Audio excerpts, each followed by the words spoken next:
কে কে তুমি?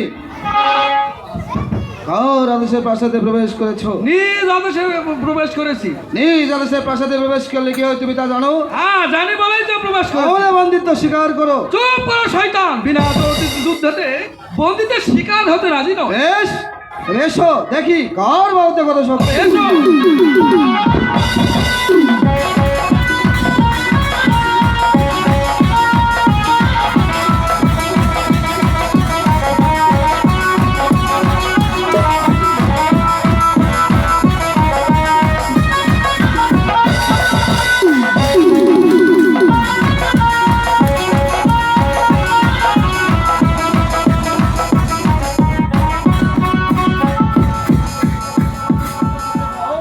এই কারণে এসেছো তুমি এই গৌরস?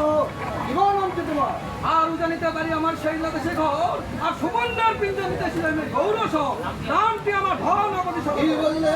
তোমার নাম ধনপতি সদাগর, আমার নাম হচ্ছে ধনেশ্বর। তাকে কি বলে? বেশ, তাহলে এসো মিত্র, আমরা মিত্রতা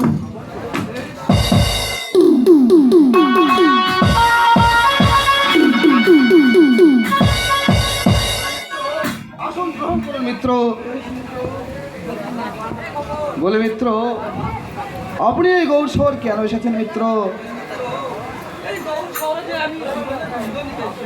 বেশ মিত্র, আপনি বহু দূর দেশ থেকে এসেছেন, আপনি পরিশ্রান্ত, তাই আপনার বিশ্রামের প্রয়োজন।